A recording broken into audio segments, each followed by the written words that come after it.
I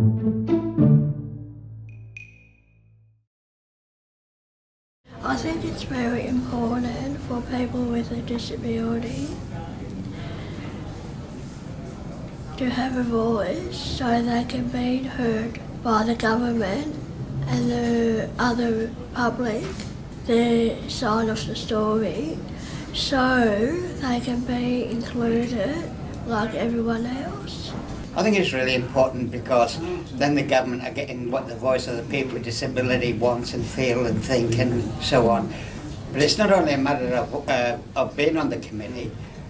They've also got to be serious enough to take it seriously and to listen to what we're saying and what we're trying to get across. They need to have rights like people without disabilities so that they could be included in a meeting like people without disabilities. Because we know what we're talking about, and I mean, if you're talking about us, why not include us? I suppose to speak up about the issues that affect me, like public transport and having a say.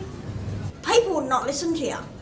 You know, it was not really like a self-advocacy group then, and the chief was not letting people have their say on their committee. You know, if they did, they'll do something, but they won't go through it. Many times I have felt that I have not been included because there have been times where they haven't been listening to me, and that made me feel not included.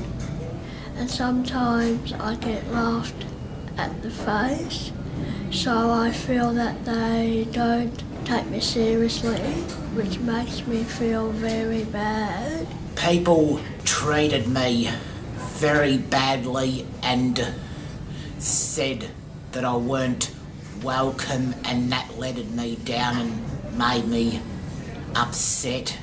No, I didn't come back to it after that. Why do we always have to be on the bottom of the run and bottom of the ladder? You know, why is it that we're never taken seriously? Now, I think it's about time that people with intellectual disabilities started to have a voice the same as everyone else. I think, you know, before I had Chris as my support at the IDRG, I wasn't feeling very supported, and you know, most of their talk was going over my head, even though I felt like I was putting up my hand.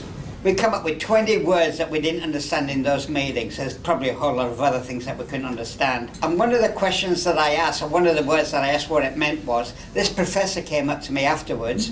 I said, thank you for asking that question. I got the same question, but I didn't want to ask that question because I didn't want to seem like I'm dumb, because I'm a professor, I'm supposed to know all the answers. So if they didn't know the answers, how are people like us supposed to know? Well, one thing I know what the government will have to try and do is try and speak more plain English and less jargon. They have to learn to be slow, patient, to directly look at them in the eye, to make sure that they are focusing and talking about what they want to ask.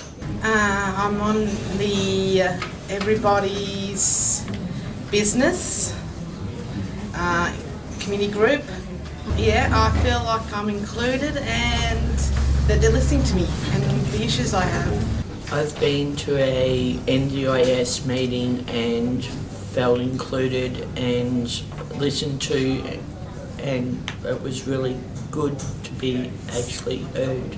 They have included me and listened to my ideas, and they give me respect. People with disability on that panel or on that committee were listened to, and what the chairperson did was, before we moved on from agenda item 1 to agenda item number 2, what she did was she went around the whole room. I think there's about 10 of us, maybe a bit less, I can't remember the exact numbers, but she was asking everybody, do you want anything else to say about that particular issue that we just talked about? That was one of the best meetings I've ever been to. What's important for people to know is that people with disabilities have rights like people without disabilities. How do you treat your friends? How do you treat your colleagues? You know, just as friends and colleagues, and, you know, hi, no, hi, you know, whoever's coming.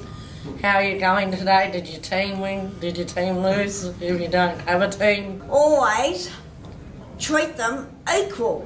exactly like anyone else. Listen to what we're trying to say, listen to what we're asking for, and if you can't do something, then come back to us, just like I said before. You know, don't just flub us off and don't even bother coming back.